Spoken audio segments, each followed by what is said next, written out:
Hello, all. Welcome to another Enterprise review. Today we're going to be reviewing Desert Crossing, and as always, Captain Trek and Vance Major is here with me. Welcome, gentlemen. Thank you. What's up, man? Not much. So, we watched an Enterprise episode.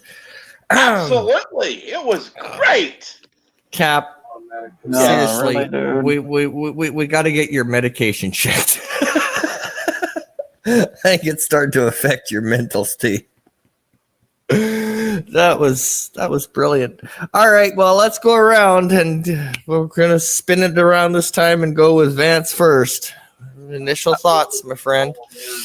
This was problem with the first season of Enterprise is it's just another easily forgettable episode, and I barely remember what last week's was about. I know the gist of it, but I don't remember the specifics, and this is the same thing. I like Clancy Brown. I like his acting ability, but he was just a caricature, and I don't like that. And it was a bad by the numbers Trek episode. Yeah, Cap. Yeah, let's see here. Okay, started out last episode, they were going to Risa. Started out this episode, they were going to Risa. Never got there. No. Either time. No. They keep getting detoured. Oh boy. Well, I will say this. Tucker and Archer could have saved them a whole bunch of trouble if they would have just walked in the shape of a delta in the sand.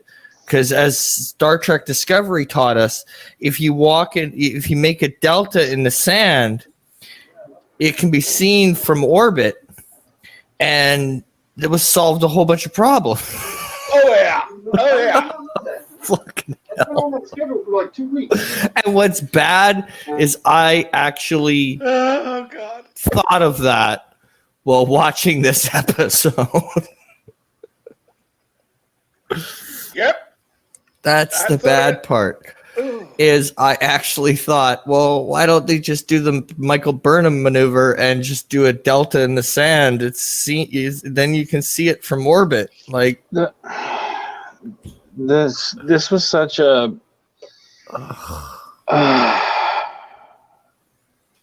painful. Like, and here's the other thing: why in the hell did they leave the shuttlecraft? Nothing happened to this damn episode, and it was just a bunch of.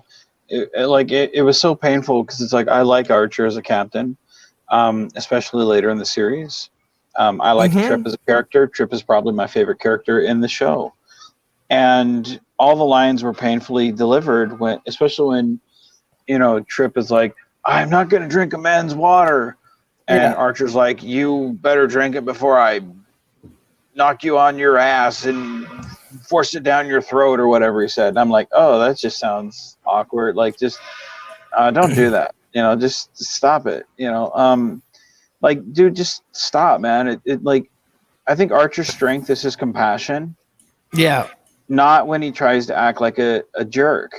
He doesn't pull it off very well. And they try to do that too many times, and it's like, false tension is bad tension. It just doesn't work, and that's what they try to do here. And it's like, so you have you have so much easily forgettable backgrounds here, especially because you're in the desert, and it's like, come on, guys, really? Like, this is just like you have yet another refugee.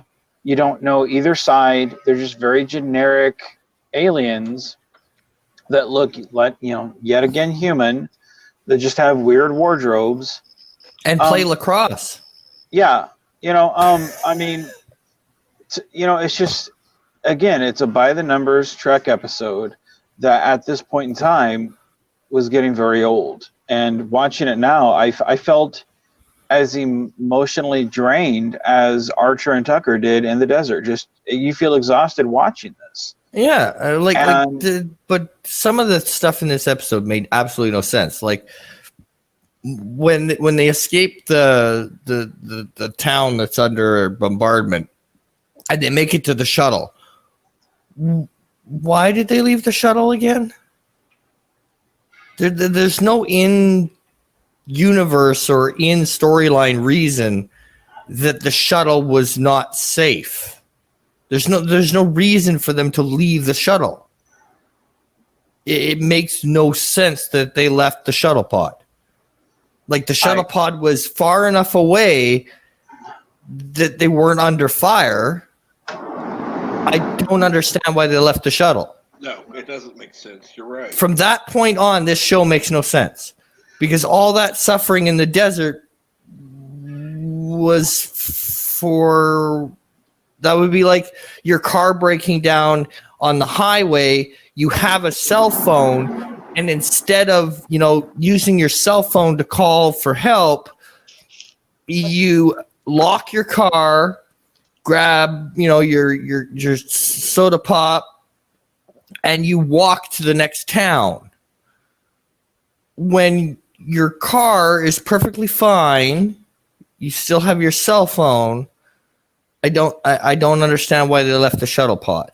It wasn't being bombarded. The town was, not the shuttle. The shuttle seemed far enough away that they could probably stay in the shuttle and would have been fine, and then just rode out the attack and then left.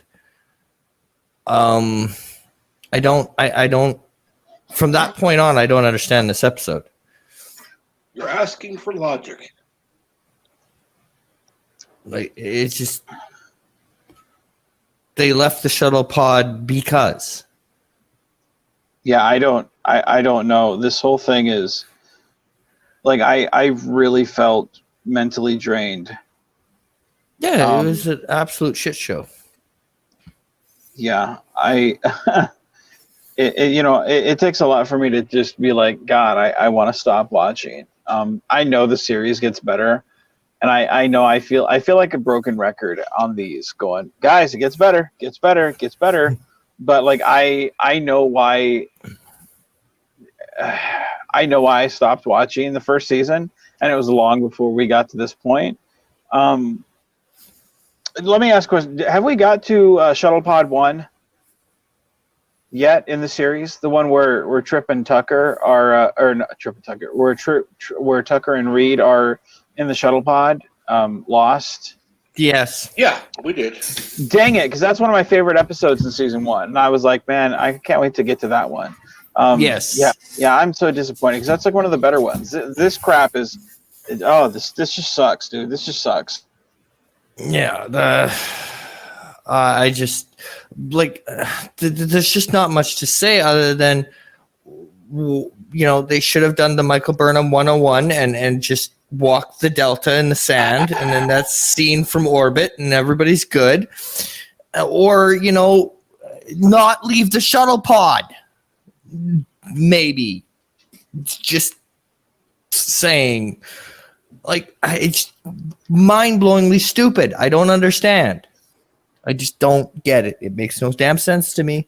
And from that point on, the show lost me because it's like, okay, well, I can see it if like the shuttle pod is under attack, right?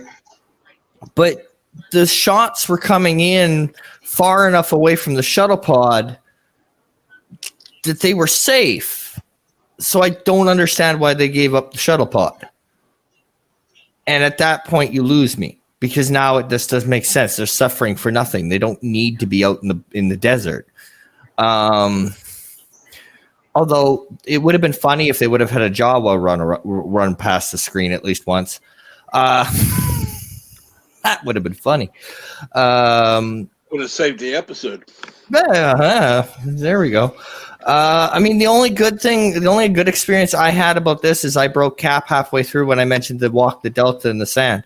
Because then he went on a 5-minute laughing spree. But other than that, this episode made me mad. I mean, just from the, like, nothing happened in it. You had Clancy. I think Clancy Brown is his name. He played Lex Luthor on the animated series. He's had a couple appearances in a lot of sci-fi stuff. Like he's very good at what he does, but in this, it's just like a really bad caricature of. I mean, I don't know. This was just a really bad performance, and I didn't buy T'Pol in command. Reed, like, just nothing was good in this episode. And in a way, going back to what you said originally, in a way, this isn't even a Star Trek by numbers. No. Because in a Trek by numbers, the captain would have talked to the government and tried to be the middleman and, you know, tried to broker a peace. In future incarnations of Trek, that's how this kind of an episode ends. Is, well, we've opened the dialogue. Let's just hope that they can continue it on. Yeah, that's a paint by numbers. I do like how they, you know, how they did bring up the, you know, one day they're going to have to do like their own, you know, directive and whatnot. Like I do like that, you know, that, you know, kind of indicating, you know, like a prime directive type deal, you know. I thought that was kind of cool, but that was like the only redeeming thing about this episode besides the whole lacrosse. Yeah. There was just this was just a really bad and bland episode. You didn't have a craving for blood soup? Oh yeah. That's a ballsy soup, I tell you. All right, so that's a bad joke. Okay, so you know what? I'm just going to call it. Go around the table, give us the grades, and let's wrap this shite up. Cap? 1. Vance? 0. Yeah, I'm at a 1. I mean, the only reason I'm giving it a 1 is because I made Cap laugh. Other than that, this was just, I don't really care if I ever see this again. No. So I want to thank everyone for coming. I want to thank Captain Trek and Vance Major, or should I be apologizing to Captain Trek and Vance Major for making them watch this shite? Well, we'll figure that out at a later date. I want to thank you, gentlemen, for coming on. It was a great time, even though the episode sucked. I do want to say thank you, because it is always a pleasure to sit here and record with you, gentlemen. So I want to say thank you. I greatly appreciate you guys. Even watching a bad episode like this, it is fun to be together and watch. Yes. Yeah. So I do want to say thank you. And then I want to thank everyone for tuning in, and please like, share, subscribe. And until next time, take her easy, folks.